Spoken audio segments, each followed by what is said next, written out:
Page 36. With a little patience, most of the lines that belong to the poem about the Battle of the Trees can be separated from the 4 or 5 other poems with which they are mixed. Here is a tentative restoration of the easier parts with gaps left for the more difficult. The reasons that have led me to this solution will appear in due course as I discuss the meaning of the allusions contained in the poem. I use the ballad meter as the most suitable English equivalent of the original. Battle of the Trees. From my seat in Pfeffened, a city that is strong, I watched the trees and green things hastening along. Wayfarers wondered, warriors were dismayed at renewal of conflicts such as Gwyndolin made. Under the tongue root, a fight most dread, and another raging behind in the head. The alders in the front line began the affray. Willow and rowan tree were tardy in array. The holly dark green made a resolute stand. He is armed with many spear points, wounding the hand. With foot beat of the swift oak, heaven and earth rung, stout guardian of the door, his name in every tongue. Great was the gorse in battle and the ivy at his prime. The hazel was arbiter at this charmed time. Uncouth and savage was the fir, cruel the ash tree. Turns not aside a foot breadth, straight at the heart runs he. The birch, though very noble, armed himself but late, a sign not of cowardice, but of high estate.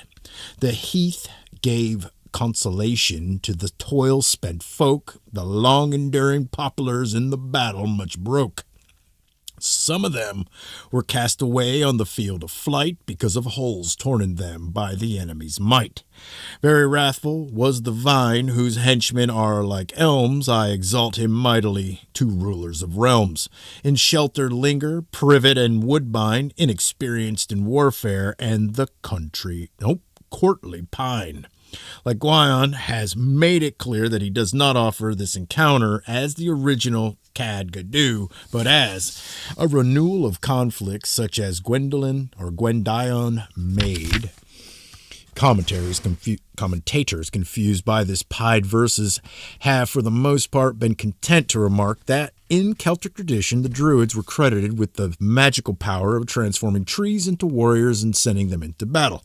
But as the Reverend Edward Davies, a brilliant but hopelessly erratic Welsh scholar of the early 19th century, first noted in his Celtic Researches, 1809, the battle described by Guyon is not a frivolous battle or a battle physically fought, but a battle fought intellectually in the heads and with the tongues of the learned. Davies also noted that in all Celtic languages, trees means letters, that the Druidic colleges were founded in woods or groves, that a great part of the Druidic mysteries were concerned with twigs of different sorts, and that the most ancient Irish alphabet, the Beth Louise Nyan, birch, rowan, ash, takes its name from the first 3 of a series of trees whose initials form the sequence of its letters. Davies was on the right track, and though he soon went astray because not realizing that the poems were pied, he mistranslated them into what he thought was good sense. His observations help us to restore the text of the passage referring to the hastening green things and trees. Retreating from happiness, they would fain be set in forms of the chief letters of the alphabet. The following lines seem to form an introduction to his account of the battle. The tops of the beech tree have sprouted of late, are changed and renewed from their withered state. When the beech prospers, those spells and litanies, the oak tops entangle, there is hope for trees.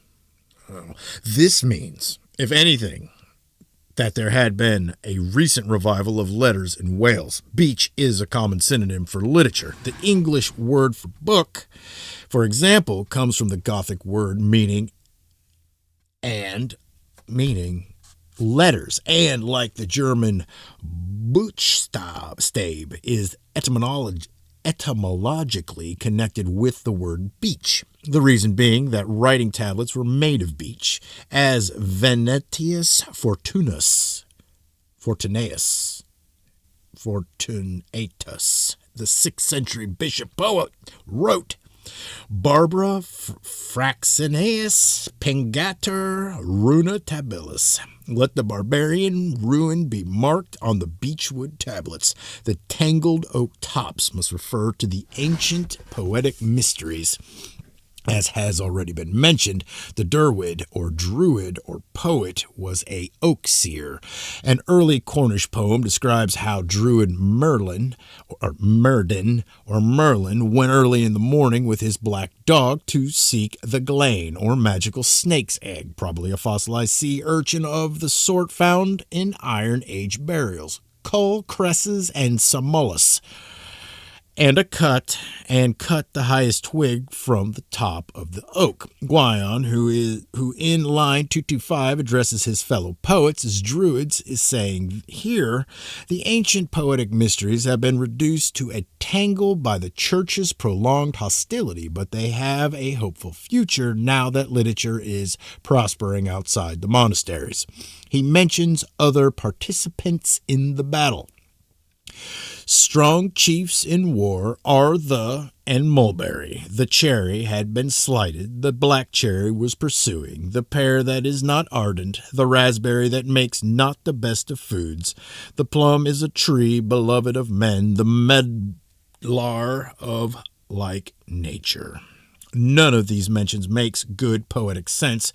Raspberry is excellent food. The plum is a popular tree. Pear wood is so ardent that in the Balkans it is often used as a substitute for cornel to kindle their ritual need fire.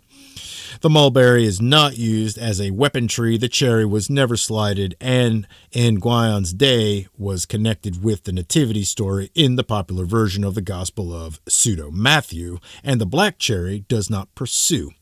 It is pretty clear that these 8 names of orchard fruits and another which occupied the place that I have filled with fur have been mischievously robbed from the next riddling passage in the poem. Of 9 kinds of faculty of fruits, of fruit, God made me, and have been substituted for the names of 9 forest trees that did engage in the fight. But it is hard to decide whether the story of the fruit man belongs to the Battle of the Trees poem, or whether it is a Here Come I speech like the 4 others muddled up in the Cadgadoo, of whom the speakers are evidently Taliesin, the flower goddess Blodeuwed, Hugardarn, the ancestor of the Cymry, and the god Apollo. On the whole, I think it does belong to the Battle of the Trees. With 9 sorts of faculty God has gifted me, I am fruit of fruits gathered from 9 sorts of tree. Plum, quince, whortle, mulberry, raspberry, pear, black cherry, and white, with the sorb in me share. By a study of the trees of the Irish Beth Louise Nyon tree alphabet, with which the author of the poem was clearly familiar, it is easy to restore the original 9 trees which have been replaced with the fruit names. We can be sure that it is the sloe that makes not the best of foods, the elder, a notoriously bad wood for fuel and a famous country remedy for fevers, scalds and burns. This is not ardent, the unlucky whitethorn, and the blackthorn of like nature that are unbeloved of men, and with the archer's yew are the strong chiefs in war.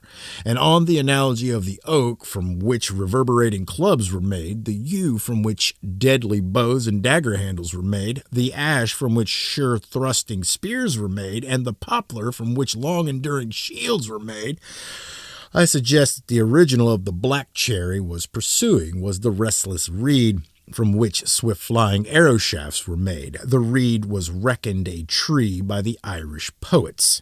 The eye who was slighted because he was not big is Guion himself, whom Heenan and his fellow bards scoffed at for his childish appearance, but he is perhaps speaking in the character of still another tree, the mistletoe, which in the North legend killed Baldar, the sun god, after having been slighted as too young to take the oath not to harm him.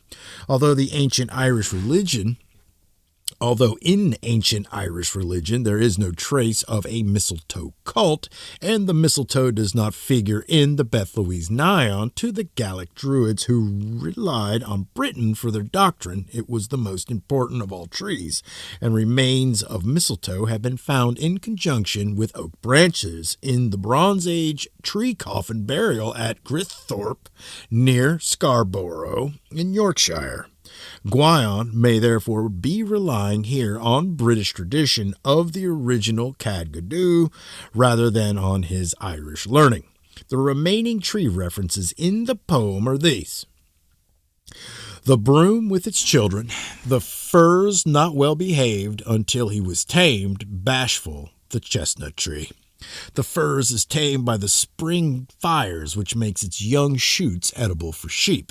The bashful chestnut does not belong to the same category of letter trees as those that took part in the battle. Probably the line in which it occurs is part of another of the poems included in Cadgadoo, which describes how the lovely blood-wed flower aspect was conjured by the wizard Gwendion from buds and blossoms. This poem is not difficult to separate from the rest of Cadgadoo, though one or two lines seem to be missing. They can be supplied from the parallel lines. Of 9 kinds of faculties, of fruit God made me. The fruit man is created from 9 kinds of fruit. The flower woman must have been created from 9 kinds of flower. 5 are given in Cadgadoo, 3 more, broom, meadowsweet, and oak blossom, in the account of the same event in the romance of Math, the son of Mathawini. And the 9th is likely to have been the hawthorn because Bloodywed is another name for Olwen, the May Queen, daughter, according to romance of Kilwich and Olwen, of the hawthorn, or whitethorn, or May tree, but it may have been the white flowering trefoil. Hans Bloodowed. All right. Not of father nor of mother was my blood, was my body. I was spellbounded by Gwendolen, prime enchanter of the Britons, when he formed me from 9 blossoms, 9 buds of various kind, from primrose of the mountain, broom, meadow, sweet, and cockle, together intertwined, from the bean in its shade bearing, a white spectral army of earth, of earthly kind, from blossoms of the nettle, oak, thorn, and bashful chestnut, 9 powers of 9 flowers, 9 powers in me combined. 9 buds of plant and tree, long and white are my fingers as the 9th wave of the sea. In Wales and Ireland, primroses are reckoned fairy flowers, and in English folk tradition represent wantonness, the primrose path of dalliance. Hamlet, the primrose of her wantonness. All right. So Milton's yellow-skirted fays wore primrose. Cockles are the tars of the parable that the devil sowed in the wheat, and the bean is traditionally associated with ghosts. The Greek and Roman homeopathic remedy against ghosts was to spit beans at them. And Pliny, in his Natural History, records the belief that the souls of the dead reside in beans. According to the Scottish poet Montgomery, 1605, witches rode on beanstalks to their Sabbaths. To return to the Battle of the Trees, though the fern was reckoned a tree by the Irish poets, the plundered fern is probably a reference to fern seed, which makes invisible and confers other magical powers. The twice repeated privet is suspicious. The privet figures unimportantly in Irish poetic tree lore. It is never regarded as blessed. Probably its second occurrence in line 100 is a disguise of the wild apple, which is the tree most likely to smile from beside the rock, emblem of security. For Olwen, the laughing Aphrodite of Welsh legend is always connected with the wild apple. In line 99, his berries are the dowry is absurdly juxtaposed to the hazel. Only 2 fruit trees could be said to dower a bride in Guyon's day. The churchyard yew, whose berries fell at the church porch where marriages were always celebrated, and the churchyard rowan, often substituted for the yew in Wales. I think the yew is here intended. Yewberries were prized for their sticky sweetness. In the 10th century Irish poem, king and hermit, Marvin, the brother of King Gwar of Connaught, commends them highly as food. The remaining stanzas of the poem may now be tentatively restored. I have plundered the fern, through all secrets I spy. Old Math Ap Mathoni knew no more than I. Strong chieftains were the blackthorn with his ill fruit, the unbeloved whitethorn who wears the same suit, the swift pursuing reed, the broom with his brood, and the firts but ill-behaved until he is subdued. The dour scattering yew stood glum at the fight's fringe, with the elders slow to burn amid fires that singe, and the blessed wild apple laughing for pride from the gorchin of Madleroo by the rock slide. But I, although slighted because I was not big, fought trees in your array on the field of Gadoo Brig. The broom may not seem a warlike tree, but in Gratius's Geneste Altinates, the tall white broom is said to have been much used in ancient times for the staves of spears and darts. These are probably the brood. Gadoo Brig means treetops, which has puzzled critics who hold that Cad Gadoo was a battle fought in Gadoo. Trees, the Welsh name for Shropshire, the Gorchin of Maldur. The incantation of Maldur, Maldur W, was a long poem attributed to the 6th century poet Taliesin, who is said to have particularly prescribed it as a classic to his bardic colleagues. The apple tree was a symbol of poetic immortality, which is why it is here presented as growing out of this incantation of Taliesin's. Here, to anticipate my argument by several chapters, is the order of the battle in the Cad Gadoo. And you can look at that and soak it in. And then I'm going to continue on. It should be added that in the original, between the lines numbered 60 and 61, occur 8 lines unintelligible to D.W. Nash, beginning with "the chieftains are falling" and ending with "blood of men up to the buttocks." They may or may not belong to the Battle of the Trees. I leave the other pieces included in this medley to be sorted out by someone else. Besides the monologues of Bloodawed, Hu Gardarn, and Apollo, there is a satire on monkish theologians who sit in a circle gloomily enjoying themselves with prophecies of the imminent day of judgment, the black darkness, the shaking of the mountain, the purifying furnace, damning men's souls by the hundred, and pondering the absurd problems of the schoolmen. Excuse me. Room for a million angels, on my knife point it appears. The room for how many worlds atop a 2 blunt spears. This introduces a boast of Gwyon's own learning. But I prophesy no evil, my cassock is holy red. He knows the 900 tales, of whom but me is it said. Red was the most honorable color for dress among the ancient Welsh, according to the 12th century poet Sindel. Gwion is contrasting it with the dismal dress of the monks. Of the 900 tales, he mentions only 2, both of which are included in the Red Book of Hergest, the hunting of the Twitch Tyrwith, and the dream of Maxon Ledig. Lines 206 and 211 belong, it seems, in Can E. Merrick, the Song of the Horses, another of Gwyon's poems, which refers to a race between the horses of Elphin and Malgwyn, which is an incident in the romance. One most interesting sequence can be built up from lines 29 to 32, 36, 37, and 234 to 237. Indifferent bards pretend a monstrous beast with 100 heads, a spotted crested snake, a toad having on his thighs 100 claws. With a golden jewel set in gold, I am enriched and indulged in pleasure by the oppressive toil of the goldsmith. Since Gwion identifies himself with these bards, they are, I think, described as indifferent by way of irony.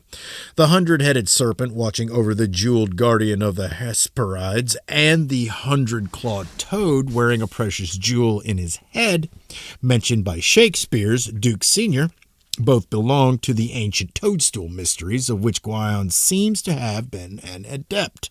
The European mysteries are less fully explored than their Mexican counterpart, but Mr. and Mrs. Gordon Wasson and Professor Heem show that the pre-Columbian toadstool god Tlaloc, represented as a toad with a serpent headdress, has for thousands of years presided at the communal eating of the hallucinogenic toadstool, psilocybe, a feast that gives visions of transcendental beauty. Tlaloc's European counterpart, Dionysus, shares too many of his mythical attributes for coincidence. They must be versions of the same deity, though at what period cultural contact took place between the Old World and the New is debatable. In my foreword to a revised edition of Greek myths, I suggest that a secret Dionysic mushroom cult was borrowed from the native Pelagesians by the Achaeans of Argos. Dionysus' centaurs, satyrs, and Maenades, it seems, ritually ate a spotted toadstool called flycap, Amanita muscaria, which gave them enormous muscular strength, erotic power, delirious visions, and the gift of prophecy. Partakers in the Elysian, Orphic, and other mysteries may also have known the Penalous papilionaceus, a small dung mushroom still used by Portuguese witches and similar in effect to mescaline. In lines 234 to 237, Gwion implies that a single gem can enlarge itself under the influence of the toad or the serpent into a whole treasury of jewels. His claim to be as learned as math and to know myriads of secrets may also belong to the toad-serpent sequence. At any rate, psilocybe gives a sense of universal illumination, as I can attest from my own experience of it. The light, whose name is splendor, may refer to this brilliance of vision rather than to the sun. The Book of Taliesin contains several similar medleys or poems awaiting resurrection, a most interesting task, but one that must wait until the texts are established and properly translated. The work that I have done here is not offered as in any sense final. Oh, great. All right, what is this one? Oh, good. Oh, good. Cadgadoo, the Battle of the Trees. The tops of the beech tree have sprouted of late, are changed and renewed from their withered state. When the beech prospers, those spells and litanies, the oak tops entangle, there is hope for trees. I have plundered the fern through all secrets I spy. Old Math Ap Mathoni knew no more than I. For with 9 sorts of faculty God has gifted me, I am fruit of fruits gathered from 9 sorts of tree. Plum, quince, whortle, mulberry, raspberry, pear, black cherry, and white, with the sorb in me share. From my seat at Fefned, a city that is strong, I watch the trees and green things hastening along. Retreating from happiness, they would fain be set in forms of the chief letters of the alphabet. Wayfarers wondered, warriors were dismayed at renewal of conflicts such as Gwendolen made. Under the tongue root a fight most dread, and another raging behind in the head. The alders in the front line began the affray. Willow and rowan tree were tardy in array. The holly, dark green, made a resolute stand. He is armed with many spear points, wounding the hand. With foot beat of the swift oak, heaven and earth rung, stout guardian of the door, his name in every tongue. Great was the gorse in battle, and the ivy at his prime. The hazel was arbiter at this charmed time. Uncouth and savage was the fir, cruel the ash tree, turns not aside a foot-breadth, straight as the heart runs he. The birch, though very noble, armed himself but late, a sign not of cowardice but of high estate. The heath gave consolation to the toil-spent folk. The long-enduring poplars in battle much broke. Some of them were cast away on the field of fight because of holes torn in them by the enemy's might. Very wrathful was the vine whose henchmen are the elms. I exalt him mightily to rulers of the realms. Strong chieftains were the blackthorn with his ill fruit, the unbeloved whitethorn who wears the same suit, the swift pursuing reed, the broom with his brood, and the firs but ill-behaved until he is subdued. The dour scattering yew stood gloom at the fight's fringe, with the elders slow to burn amid fires that singe, and the blessed wild apple, laughing in pride, from the gorchin of Maldrew by the rockside. In shelter linger privet and woodbine, inexperienced in warfare and the courtly pine. But I, although slighted, because I was not big, fought trees in your array on the field of Gadoo Brig.